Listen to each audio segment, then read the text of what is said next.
Hello class 10, welcome to history lecture. Today we will discuss about the role of middle class intelligentsia in the revolt of 1857. So what we see is that the revolt of 1857 attained a greater magnitude, and it was joined by people from different classes. We have already seen the participation in the revolt of 1857, and there we have seen that different classes of people are participating in the revolt of 1857, and it spread to different parts of northern India. So it became a very popular revolt. But in spite of this, we see that the Bengali middle class intelligentsia did not took part in this revolt of 1857. This class did not take part. The middle class intelligentsia class. Intelligentsia class means those class, the educated class. So now we will discuss that why this middle class intelligentsia or the educated middle class of Bengal did not take part in the revolt of 1857, or they did not show their support in the revolt of 1857. During this time, we have seen that many journals and newspapers were being written, and the middle class was taking part in different movement or supporting different movement, but they have remained aloof from the revolt of 1857, and they have not shown their support to the soldiers, to the sepoys of the revolt of 1857 or to the rebels of the revolt of 1857.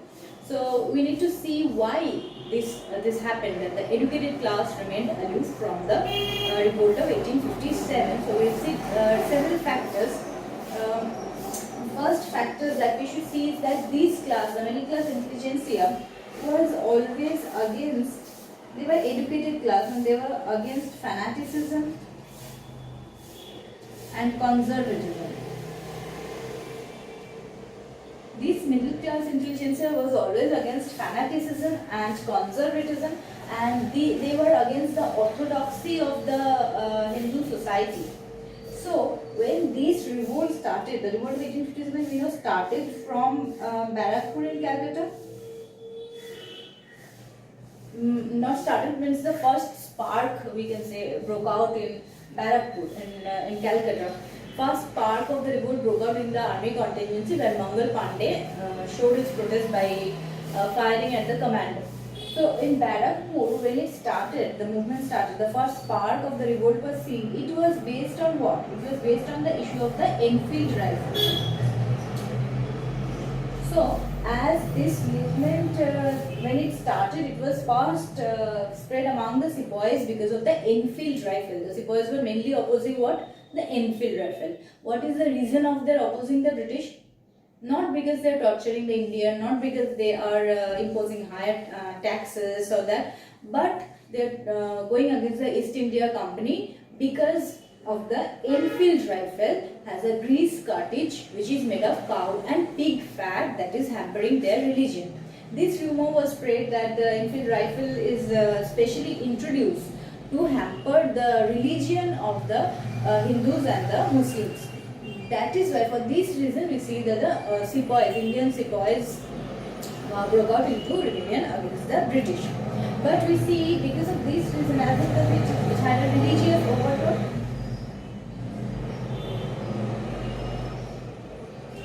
because of this religious overtone, the middle class educated people, the educated middle class, stayed away from this rebels or did not supported the rebels because they did not want to get involved into any kind of religious fanaticism. And we see that the main issue of this revolt was this, that is, the Enfield rifle was introduced, which is harming the religion of the soldiers. So for this reason, they broke out in revolt, and middle class did not support it because they were against religious bigotry. And they thought that these soldiers who are taking part in the revolt, they are the sepoys who are taking part in the revolt, they are the allies of the orthodox Hindu bigot class, and they are the allies of this social reaction. That is why they remained aloof from the revolt of 1857, and they did not support the sepoys or the rebels of 1857, mainly because it started with a religious issue. It had no other issue in the beginning. It started with the religious issue. That is, they are opposing the British because they are hampering their religion. For this matter, it started. So the intellectual class did not support it. Next, we see the social reforms that were introduced by the British were welcomed. This middle class intelligentsia wholeheartedly welcomed the social reforms of the British. Now what we see is that under the company's rule, the British had passed certain laws like the Anti-Sati Act of 1829, which banned the system of sati, which made the system of sati illegal. And they also passed the Widow Remarriage Act of 1856, by which widow remarriage was lawfully allowed, or widow remarriage was made legal. So these social acts which were passed were wholeheartedly welcomed by the educated middle class. They were in support of these acts that the British has passed. Now they thought that the British are doing good for the society, and this class, the Hindu Orthodox class who are going against the British in the revolt of 1857, they are mainly going against the British for the introduction of the social reforms. So for this reason also we see that the middle class intelligentsia, or the educated middle class, did not support the revolt of 1857 and did not support the rebels of the revolt of 1857, because they always supported the social reforms which were introduced by the British.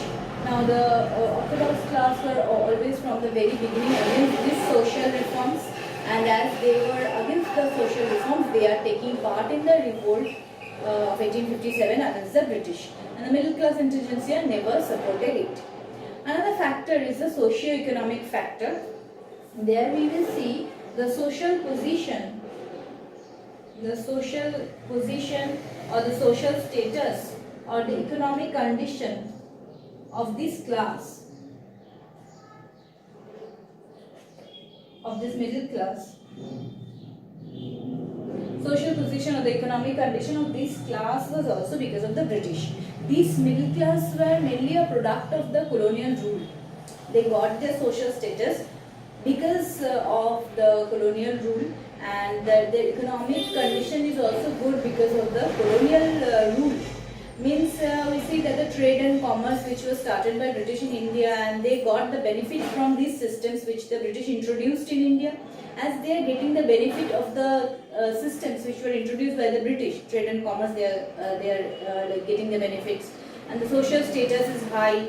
All these are because of the British system that the British have introduced. So they were basically in favor of the British administration during that time, and they were against the evils of the Indian society. Many bad things, many evils and drawbacks were there in the Indian society, so they were against this, and they were the supporters of the British system of administration. And for this reason we see that this middle class were in favor of the British, and they did not join or did not participate in the revolt of 1857 in support of the sepoys or the common people.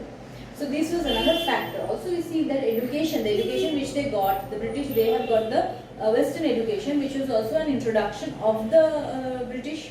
So their education, intellectual status, they are called the educated middle class or the intellectual class, mainly because of the British system of education which they have introduced. So that is why they never went against the British, and they had a fear that if the British rule or the British East India Company is made to go, and power comes in the hand of this Indian Orthodox Hindu class, then the society will again go back to the bad days, and then again the social evils will start. This system will completely crumble, and they will lose their social status.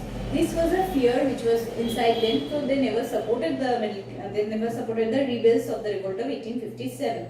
Also, we see that Binoy Ghosh, according to Binoy Ghosh, it has been pointed out that the political consciousness was growing in India. Political consciousness,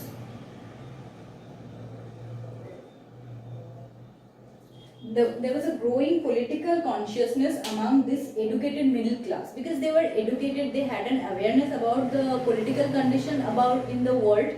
What is the political condition in the world, what is good for the country, what is bad for the country. They have this political awareness. But in Indian political system, they saw no hope. They not found anybody challenging or any proper leader during that time that can take the Indian leadership.